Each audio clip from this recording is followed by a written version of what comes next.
Oi, seja bem-vindo ao Movimenta, o podcast das notícias que movimentaram a Semana da Fisioterapia e da Terapia Ocupacional, uma produção da Gerência de Comunicação do CREFITO 3. Esta é a edição número 3, de 16 de março de 2020.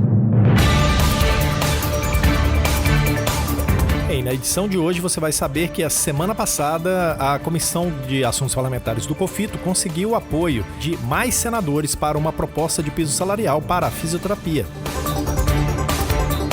Também vai ficar sabendo de mais um pedido de investigação criminal do CREFITO 3 sobre um estudante de fisioterapia que se identificava como fisioterapeuta e atendia pacientes. E atenção, está se aproximando a semana em que todo o CREFITO 3 vai ficar offline para a implantação de sistema mais moderno de gestão. No quadro Mais Ética, por favor, a gente vai ouvir o diretor de fiscalização do CREFITO 3, Luiz Fernando de Oliveira Moderno, falando sobre uma infração que já foi maior, mas que está diminuindo: a ausência de prontuário do paciente. E no quadro Feito para Você, a gente resgata uma reportagem que responde a uma pergunta que pouca gente se faz. Afinal, fisioterapia e terapia ocupacional apresentam risco à segurança do paciente?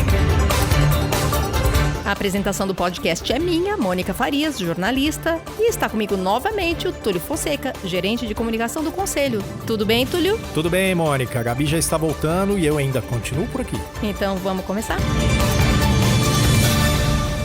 Tudo na nossa vida é comandado pela política e, em se falando da sua profissão, mais ainda. É por causa da política que você hoje tem uma profissão reconhecida. Afinal, a lei que garante que você e só você tem o direito de exercer a sua profissão não brotou da terra.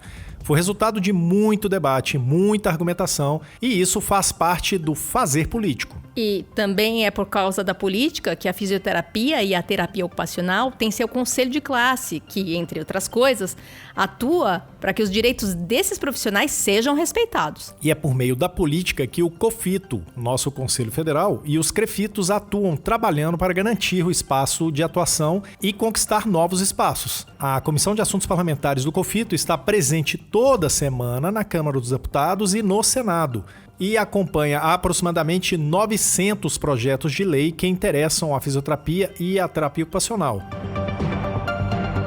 Na semana passada, os membros da CAP foram ao Congresso Nacional.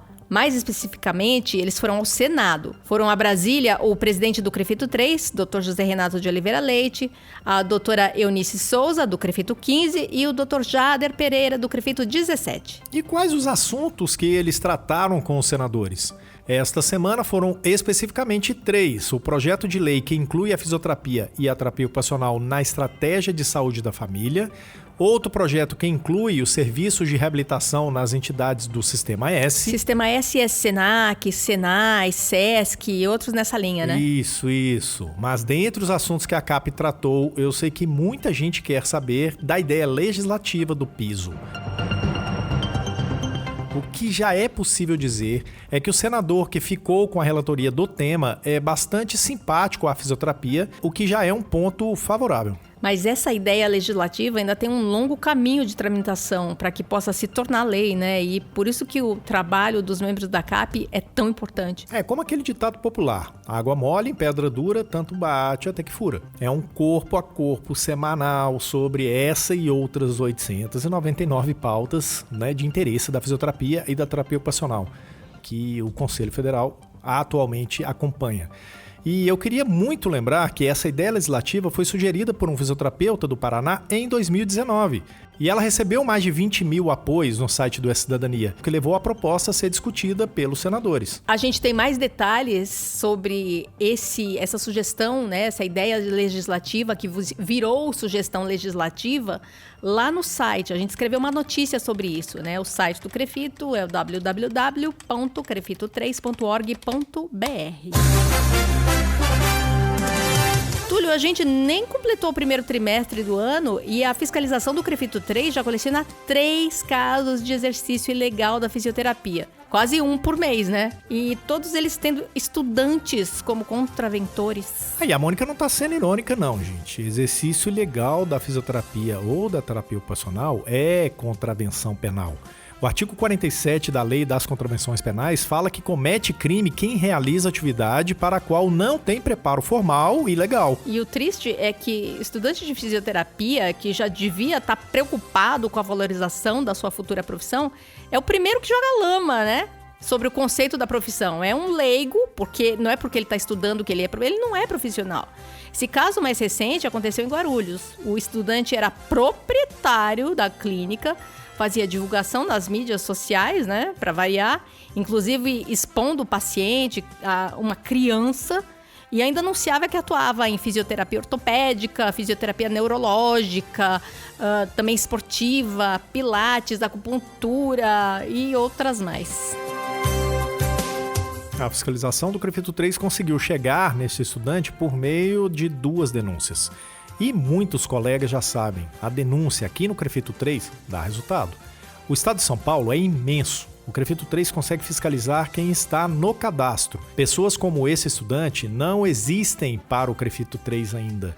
E por isso a gente precisa que vocês façam a denúncia. Estou falando que não existe é porque ela não está no sistema, gente. Ela não se formou, ela não está registrada. Então aí é a história do falso profissional. O pessoal fica zangado, né? Como é que o CREFITO não vê isso? O CREFITO não tem como ver, porque a gente vê quem está cadastrado, né? Tem o registro, tem um número de CREFITO, tem o endereço. Essa pessoa é um fantasma. Sim, a gente tem uma matemática simples, são 32 fiscais hoje dentro do conselho para investigar e fazer todo o trabalho de fiscalização em cima de 80 mil profissionais e 16 mil clínicas, além de hospitais, etc. Obviamente, o CREFITO 3 realizou um concurso agora recentemente, vai aumentar o número de fiscais, mas essa conta não vai fechar nunca, não dá para ter um fiscal para cada pessoa. Então, os olhos dos profissionais e da sociedade são extremamente necessários nesse momento. Sua denúncia contribui para zelar pela profissão, pela fisioterapia e pela terapia ocupacional. Esse caso do estudante de Guarulhos já foi encaminhado ao Ministério Público para que eles peçam a abertura de investigação criminal.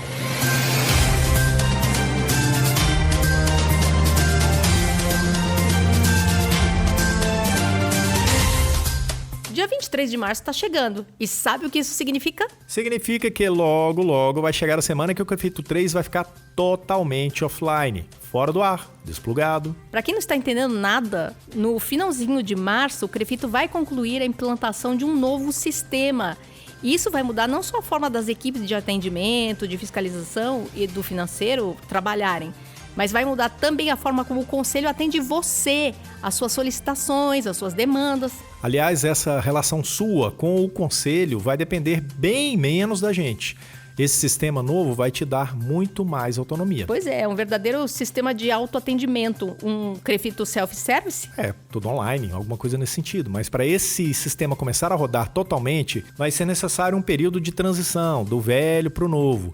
Ah, mas por que tem que acontecer isso? Todas as etapas de transição entre sistemas exigem isso. É a parte mais complicada, então, mais complexa, inclusive. É aquilo de não poder trocar o pneu do carro com o carro andando, nesse caso, não vai dá. dar certo. E é justamente nessa transição que o CREFITO 3 vai ficar offline. Total, né? Total. E essa é a terceira semana que a gente está avisando sobre esse período offline, que vai de 23 de março até o dia 27 de março. E por que esse aviso? Para você se programar e etc. Se você tem uma certidão ou uma declaração do CREFITO para solicitar, se você tem uma segunda via da sua carteira para pedir, então faça isso agora. Não deixa para essa semana porque já era. E se não der para fazer agora, né? Faz isso o quanto antes. Dia 23, gente, já é segunda-feira que vem. Né? Hoje é 16. Exatamente. Segunda-feira que vem. É o último podcast que a gente vai estar falando antes do fadado dia 23. Pois é. E nesse dia já não vai ter nada funcionando. No dia 23 não vai ter o acesso à área do profissional pelo site, você não vai conseguir. E também não vai conseguir nem vindo aqui no CREFITO, nem indo nas subsedes. Vai estar tudo offline mesmo, não é brincadeira. Nem 0800, nem nada. Nada. Se você precisa solicitar algum documento ao CREFITO, precisa baixar o seu boleto de anuidade de 2020, faz isso agora.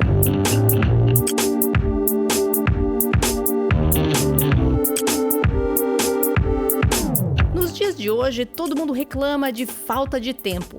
Mas para o fisioterapeuta e para o terapeuta ocupacional, isso não pode ser jamais uma justificativa para ele não elaborar corretamente o prontuário do seu paciente.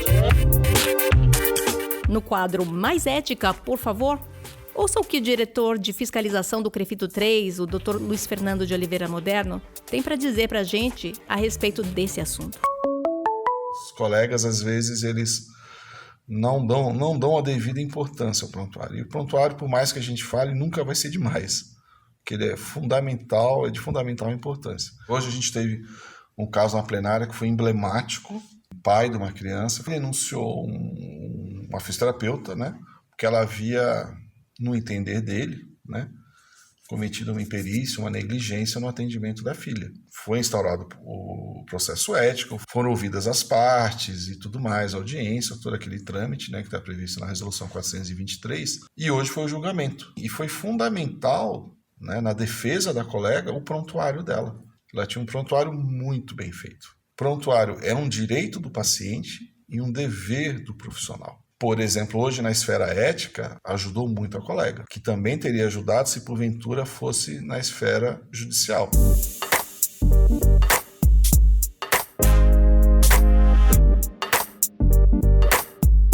Para os profissionais que atuam na área hospitalar, acredito que todos já ouviram falar sobre segurança do paciente. Quando esse assunto começou a fazer parte da rotina dos hospitais, lá no começo dos anos 2000, era um assunto meio que exclusivo da medicina, do pessoal da enfermagem.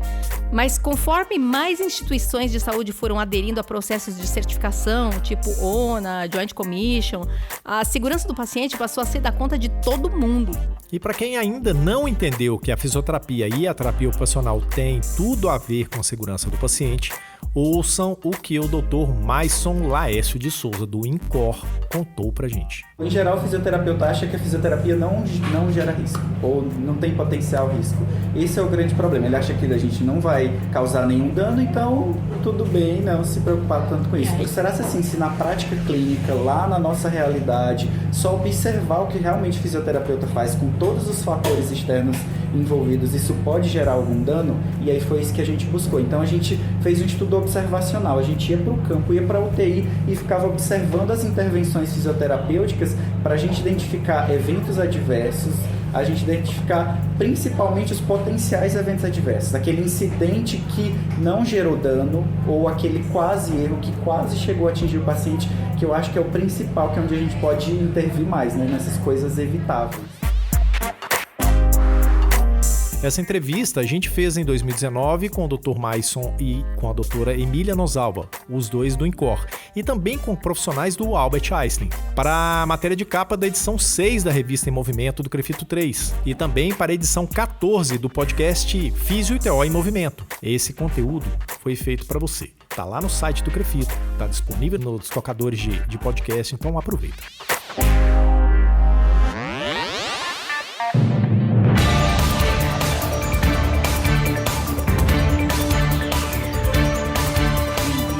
Assim a gente encerra essa edição número 3 do podcast Movimentar, que traz as notícias mais importantes da semana dos fisioterapeutas e terapeutas ocupacionais.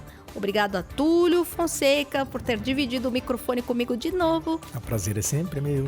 E também agradeço o Rodrigo Cavalheiro, editor de áudio do CREFITO 3, que grava e edita esse podcast.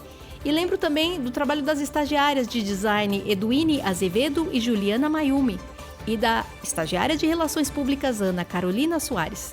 Até a próxima semana. Bye, bye. Tchau.